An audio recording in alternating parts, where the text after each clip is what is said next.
It may be cold outside here in Riga, but behind me in the arena, the action is heating up as 16 countries from around the world descend on the Latvian capital for the World Floorball Championships. And we at Dukascopy TV thought we'd come down to check it out.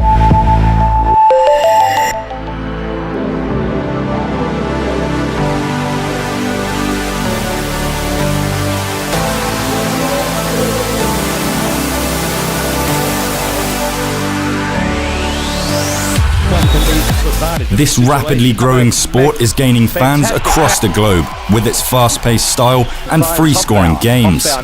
Initially a Scandinavian favourite, floorball has quickly found its way into the hearts of fans everywhere. This year's World Championships sees the likes of the USA, Canada and even Australia making the trip to Riga to compete for the sport's biggest prize. But this year was the year of Finland. As well as on-field goals, the sport is also implementing innovative off-field ideas to bring the players, the media and the fans closer together.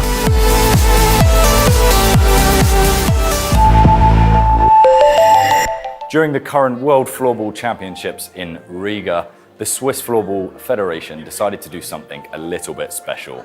This is the House of Switzerland. So basically, to grow the sport, there is three ways of bringing it larger. One, of course, is spreading it to new countries. So that's one of the major things. It's like we have 64 members at the moment. Floorball is played in one or the other way in 85 countries. But when we talk about closing the gap between the countries, we run coaching and refereeing and organizational clinics for the federation. We teach them how to teach kids. We teach them how to get new players. We build systems in order for them to not have to invent all the systems at once. And as this sport is pretty easy to play, it's a question about showing that it's bigger than what happens inside the hall.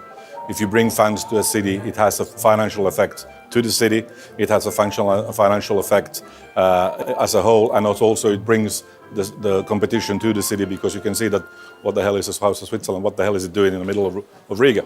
And so in principle, it then gives a face for the fans. Idea came up 2 years ago during the World Championship in Gothenburg, where we had our traditional get-together between our national team and the families and the friends. And then we, as a central board of the Swiss Federation, thought that we could do more for the fans, create a platform. And then the idea was born, and we had 2 years to plan everything, and we had a big support also from the Swiss Embassy here in Riga, and also for Presence Switzerland, what is the office for doing the public relations abroad.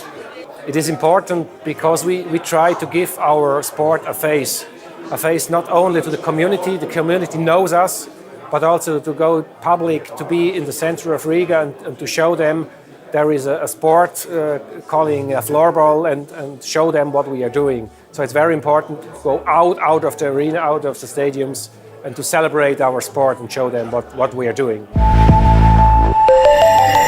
I think it's an amazing idea. I love the connection that there is between the Swiss fans and our team. And it's been a factor, I think, in every international tournament I've ever visited. The Swiss fans have been crazy in a positive way. So we're thinking that this connection will make it even better. I think it's the typical Swiss thing to do when it comes to fan events. So I think it's a great thing, and it will make our connection to our fans even better. To me, it's a wonderful sport. Of course, I'm a bit biased being a floorball guy myself, but the way the sport plays, without any blue lines or red lines like in ice hockey, and no offside like in soccer, and you're never more than 3 seconds away from scoring a goal in this sport, and I think that's a huge thing. Also, like the average result in floorball perhaps being an 8-6 game instead of a 1-0 in football or a 3-1 in ice hockey also makes the game extremely exciting, because you can score 3 goals in a minute without a problem, making the sport very good to view. So Finland leave Latvia with the silverware and will defend their title in Prague in 2 years' time. But the team who are leaving with the hearts of the fans is most definitely Team Switzerland. Jack Everett for Dukascopy TV at Arena Riga.